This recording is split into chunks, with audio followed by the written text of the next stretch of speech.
آج کچھ ایسی باتیں بیان کر رہا ہوں جو پہلے اس عنوان پر میں بیان نہیں کر سکا، ان باتوں کو لے کے آ رہا ہوں۔ حضرت فضا لونڈی تھی جناب فاطمہ کی، کنیز تھی، خادمت، اور بڑا پیار کرتی تھی وہ حضرت فاطمہ سے، اور جناب فاطمہ بڑی شفقت کرتی تھی ان کے ساتھ۔ جناب فضا کہتی ہیں ہمارے ساتھ ہی نا دو چار گھر چھوڑ کے ایک یہودی مسلمان ہوا تو اس کے رشتہ داروں نے رشتے توڑ دیے، ناطے توڑ دیے، سارا خاندان مسلمان ہو گیا، لوگوں نے ملنا جلنا چھوڑ دیا۔ فرماتے ہیں کہ اس کی بیوی فوت ہو گئی، تو میں نے حضرت فاطمہ کو خبر دی، تو پہلی خبر سنتے ہی خاتون جنت فرمانے لگی اس سے تو اس کے رشتہ داروں نے ناطا ہی توڑ دیا ہے۔ فضا جب پتا کر کے کوئی غسل دینے والا ہے، اسے پتا کر کوئی کفن دینے والا ہے، کہتے میں واپس آئی، میں نے کہا اماں جی کوئی بھی نہیں، اس کا شوہر تو پریشان بیٹھا، کہنے لگی لا چادر پھر تو اور میں چلتی ہیں۔ میں نے کہا اماں جی آپ چلیں گی؟ فرمایا میں کیوں نہیں چلوں گی، میرے رسول اللہ کی امت ہے، یہ میرے کی امت ہے، میں چلوں گی۔ یہ مزاج، یہ شوق، یہ درد، یہ انداز۔ ایک بی بی آئی مسئلہ پوچھنے، اس نے کہا اماں جی 40 اونٹ ہے تو اللہ کے رستے میں کتنے دوں؟ تو حضرت فاطمہ فرمانے لگی اگر یہ سوال تجھ سے ہوتا تو جواب اور ہے، مجھ سے ہو تو جواب اور ہے۔ تو بی بی کہنے لگی اماں جی دونوں ہی بتا دیں۔ تو اماں فرمانے لگی اگر 40 اونٹ تیرے پاس ہو تو تو نے اس میں سے ایک دینا ہے، اور اگر 40 فاطمہ کے ہو تو فاطمہ نے سارے ہی اللہ کے رستے میں دینے ہیں۔ تیرے لیے حکم اور ہے اور میرے لیے بات اور ہے۔ تیرے پاس ہو تو 40 میں سے ایک دے دے، اور میرے پاس ہو تو میں 40 کے، اور ایک بات اگر نہ کروں تو موضوع مکمل نہیں ہوتا۔ میرے نبی کریم علیہ السلام نے ایک دن صحابہ سے پوچھا بتاؤ بہترین عورت کون سی ہوتی ہے؟ آکسفورڈ کی پڑھی ہوئی جی، پنجاب یونیورسٹی جس نے ایم فل کا مقالہ لکھا ہو، پی ایچ ڈی ہو جس نے پی ایچ ڈی کی ہو نمل یونیورسٹی سے، کہ کراچی یونیورسٹی کی ڈگری ہولڈر ہو، کہ باہر سے ایم بی بی ایس کر کے آئی ہو، کون افضل ہوتی ہے؟ کہ یا جو اچھی گفتگو کرے، نماز پڑھے، عبادت کرے، وہ افضل؟ کوئی تو ایسی وجہ ہوگی نا۔ صحابہ سے حضور نے سوال پوچھا تو صحابہ نے بھی مختلف جوابات دیے۔ کسی نے کہا حضور پنجگانہ نماز پڑھنے والی، اور میں بات تمہاری ٹھیک ہے پر تو میری مراد کو نہیں پہنچی۔ ایک نے کہا یا رسول اللہ صلی اللہ علیہ وسلم پردہ کرنے والی، فرمایا بات تمہاری ٹھیک ہے پر تم میری مراد کو نہیں پہنچے۔ ایک نے کہا حضور با پردہ عورت، فرمایا بات تمہاری ٹھیک ہے پر تم میری مراد کو۔ حضرت علی کہتے ہیں بیٹھا میں بھی تھا بیچ، لیکن میں بھی مراد کو سمجھ نہیں پا رہا تھا، حالانکہ شہر علم کے دروازے کا نام مولا علی۔ فرماتے ہیں اس وقت اللہ کی حکمت تھی کہ جواب کوئی اور دے، تو حضرت علی کہتے ہیں قد بھی میرا چھوٹا تھا، بیٹھا بھی میں پیچھے تھا، تو تھوڑی گردن اور جھکا کے نا تو میں نکل گیا اور فاطمہ کے حجرے میں پہنچ گیا۔ تو میں نے کہا فاطمہ حضور نے ایک سوال پوچھا ہے تو صحابہ جواب دے رہے ہیں، پر حضور کہتے ہیں تم میری مراد کو نہیں پہنچے، ذرا جلدی سے جواب نہیں دیتی؟ تو خاتون جنت ہنس پڑی، فرمانے لگی میں جواب دوں؟ آپ کو بھی کہا ہاں دیں جواب کا کیا؟ فرمانے لگے بتاؤ سب سے بہترین عورت دنیا کی کون سی، سب سے بہترین؟ تو جناب فاطمہ کہنے لگی سادہ سا جواب تھا، آپ لوگوں کو آیا کیوں نہیں؟ کہا چلو بتاؤ۔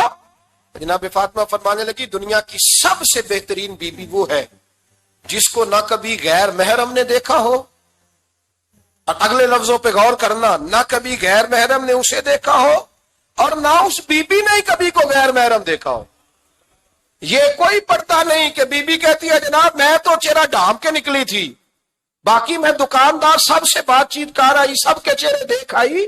حضرت فاطمہ نے بتایا کہ تیری آنکھوں کا بھی پردہ ہے، اور وہ روایت وہاں الگ موجود ہے کہ حضور نے حضرت عائشہ صدیقہ ام سلمہ سے کہا کہ عبداللہ ابن مکتوم نابینا ہے تو پردہ کرو۔ تو یہ نابینا اس سے پہلے، سیرت نگاروں نے لکھا ہے کہ ایک دن یہ اس سے پہلے حضرت فاطمہ کے گھر چلے گئے حضور کے ساتھ، تو نبی کریم علیہ السلام نے جب ان کو لے کے حضور داخل ہوئے تو جناب فاطمہ نے آنکھیں جھکا لی، پردہ کر لیا۔ تو حضور نے فرمایا بیٹی وہ تو نابینا ہے، تو عرض کرنے لگی حضور مجھے تو نظر آ رہا ہے نا۔ یعنی حضور نے جو اسبات کو کہا وہ بات کی، جناب فاطمہ کا جو انداز ہے وہ نرالا ہے۔ تو حضرت علی کہتے ہیں جناب فاطمہ نے جواب دیا کہ بہترین عورت وہ جسے نہ کبھی غیر محرم دیکھا ہو، اور نہ غیر محرم نے کبھی، وہ بی بی نے بھی کبھی غیر محرم بندہ نہ دیکھا ہو، دیکھا ہی نہ ہو اس نے۔ یہ پوائنٹ ذرا مشکل ہے سمجھنے والا۔ تو حضرت علی کہتے ہیں میں وہاں سے گردن جھکائی اور بیچ آ کے بیٹھ گیا، بات ابھی جاری تھی۔ حضور نے فرمایا آتا ہے کسی کو جواب؟ تو کہتے ہیں میں نے ہاتھ کھڑا کیا، میں نے کو حضور آتا ہے، تو حضور مسکرا پڑے، فرمایا چل بتا۔ میں نے عرض کی حضور بہترین اور عورت وہ ہے کہ نہ کبھی اسے غیر محرم نے دیکھا ہو نہ اس نے کبھی غیر محرم دیکھا ہو، تو حضرت علی کہتے ہیں شاباش، مجھے ملنی چاہیے تھی نا۔ حضور مسکرا پڑے، کہنے لگے میں نے تو پہلے ہی کہا ہے فاطمہ تو بدعت منی، فاطمہ میرے جگر کا ٹکڑا ہے، میں نے تو بڑا پہلے کہہ دیا ہے۔ تو کہتے ہیں صحابہ میری طرف دیکھنے لگے کہ یہ تو تعریف فاطمہ کی ہونے لگ گئی ہے۔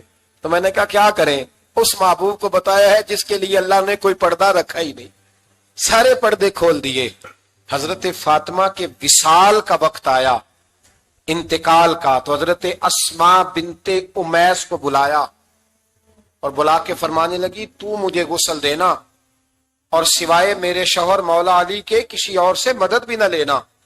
اور فرمانے لگی میں نے حبشہ کے بارے میں سنا ہے کہ وہاں جب بیویوں کا جنازہ اٹھتا تھا تو وہ لوگ چارپائی کے اوپر یوں کر کے، اس طرح کر کے لکڑیاں لگاتے تھے، نیچے باندھ لیتے تھے اور لکڑی میں لچک ہو تو اوپر جا کے پھر اس کو باندھ دیتے تھے تو پردہ بن جاتا تھا۔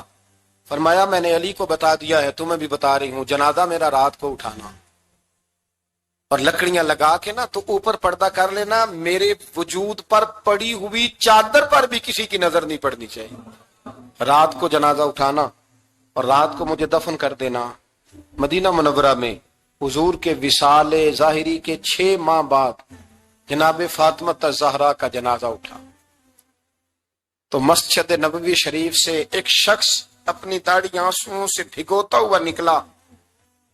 حضرت ابوبکر صدیق نے کھڑا کر کے پوچھا کیوں نبی پاک کے چچا عباس روتے کیوں ہو؟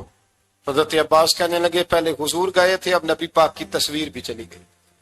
کیا ہوا؟ کہ جناب فاطمہ کا وصال ہوا۔ پھر سے ایک دفعہ مدینے میں رات آئی، پھر سے شام ہوئی، پھر سے جنازہ اٹھا۔ شیر خدا علی المرتضی رضی اللہ تعالیٰ عنہ نے، حضرت عباس نے، حضرت قسم الدین عباس نے، حضرت عبداللہ ابن عباس نے تدفین سے فارغ ہوئے۔ ایک روایت ہے کہ حضرت عباس نے جنازہ پڑھا اور ایک مستند روایت ہے کہ حضرت ابوبکر صدیق نے جنازہ پڑھایا، اور جب جنازہ پڑھا کر کے باہر نکلے تو حضرت علی شیر خدا کی آنکھوں میں آنسو تھے۔ اتنے کالی روتے کیوں ہو؟ مانے لگے صرف فاطمہ نہیں گئی، مصطفیٰ کریم کی امت کے لیے دعائیں کرنے والا ایک بڑا ہاتھ رخصت ہوا ہے، ایک بڑا ہاتھ۔ جناب فاطمہ الزہرا نے 29 سال کی